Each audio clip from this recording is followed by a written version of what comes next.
മലയാളത്തിൽ നിന്ന് വരാനിരിക്കുന്ന മാസ് എന്റർടൈനർ ചിത്രമാണല്ലോ ബബ്ബബ്ബ അഥവാ ഭയം ഭക്തി ബഹുമാനം എന്ന സിനിമ. ഈ സിനിമ ഇറങ്ങാൻ ഇനി വെറും ഒരു മാസം പോലും ബാക്കിയില്ല. അപ്പോൾ ബബ്ബബ്ബ എന്ന സിനിമയെ കുറിച്ച് എനിക്ക് കുറച്ച് കാര്യങ്ങൾ കിട്ടിയിട്ടുണ്ട്. അത് കുറച്ച് ആളുകൾ ഇന്റർവ്യൂയിലും അങ്ങനെയൊക്കെ പറഞ്ഞിട്ടുള്ള കാര്യങ്ങളാണ്. അതേപോലെ തന്നെ ദിലീപിന്റെ ഒരു വലിയൊരു പ്രശ്നം കൂടെ ഉണ്ട്. ആ പ്രശ്നം കൂടെയാണ് ഈ വീഡിയോയിലൂടെ സംസാരിക്കാൻ പോകുന്നത്. അപ്പോൾ ബബ്ബബ്ബ എന്ന സിനിമയിൽ പറയുന്ന കാര്യം എന്തെന്നാൽ, മലയാളത്തിൽ അത് നമ്മളൊരു തെലുങ്ക് പടം കാണുന്ന മാതിരിക്കത്തെ ഒരു ഫീൽ ആയിരിക്കും. അത് പറയാൻ കാരണം നോ ലോജിക്. ലോജിക് എന്താ, നമ്മൾ ബുദ്ധിപരമായി ചിന്തിക്കുന്ന കാര്യങ്ങളൊന്നുമില്ല. നമ്മൾ കൊടുക്കുന്ന പൈസക്ക് തിയേറ്റർ അടിച്ചു പൊളിച്ചു വരാൻ പറ്റുന്ന സിനിമയായിരിക്കും എന്നാണ് അവരുടെ അണിയറ പ്രവർത്തകരും എല്ലാവരും തന്നെ അങ്ങനെയാണ് പറയുന്നത്. നോ ലോജിക് ഫുൾ എന്റർടൈനർ അല്ല, നോ ലോജിക് ഫുൾ മാഡ്നസ്, അങ്ങനെയാണ് ഇതിനകത്ത് പറഞ്ഞിട്ടുള്ള ഒരു പുതിയ പോസ്റ്റർ വരെ വന്നിട്ടുണ്ട്. അപ്പോൾ ആ പോസ്റ്ററിന്റെ താഴെ തന്നെ, പോസ്റ്ററിന്റെ ബാക്ക്ഗ്രൗണ്ടിൽ തന്നെ കൊടുത്തിട്ടുള്ള കുറേ കാര്യങ്ങളാണ്.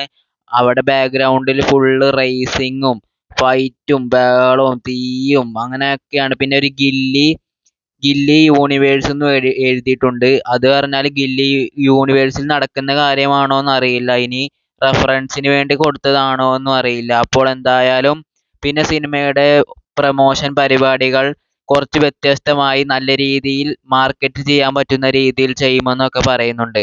പിന്നെ ദിലീപിന്റെ പ്രശ്നം എന്ന് പറഞ്ഞാൽ, നടിയെ ആക്രമിച്ച കേസിലെ വിധി വരാൻ പോവുകയാണ്. അതിൽ 25-ാം തീയതിയാണ്, നവംബർ 25-ാം തീയതി പറയും.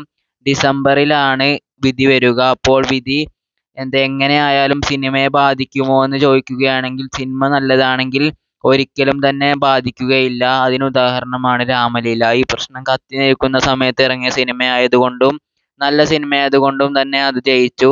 അതേപോലെ തന്നെ ഈ സിനിമ നല്ലതാണെങ്കിൽ ഉറപ്പായും ജയിക്കും. പിന്നെ ദിലീപിന് അനുകൂലമായിട്ടാണ് വിധി വരുന്നതെങ്കിൽ പറയാനും വേണ്ട. പിന്നെ സിനിമ റെക്കോർഡ് കണക്കിന് കളക്ഷനായിരിക്കും കാണാൻ പോകുന്നത്. കാരണം നോർത്ത് മാർക്കറ്റിനെ നല്ലവണ്ണം ടാർഗറ്റ് ചെയ്യാൻ പറ്റുന്ന ഫൈറ്റ് സീൻസും മേക്കിങ്ങും ഒക്കെ ഉണ്ടെങ്കിൽ, നോർത്ത് സൈഡിൽ നല്ല രീതിയിൽ ഇതായി കഴിഞ്ഞാൽ നോർത്ത് സൈഡിൽ തന്നെ നല്ല പണം വരും. അപ്പോൾ ഇത് തന്നെ ഞാൻ പറയാൻ ഉദ്ദേശിച്ചത്. അപ്പോൾ ബൈ ബൈ.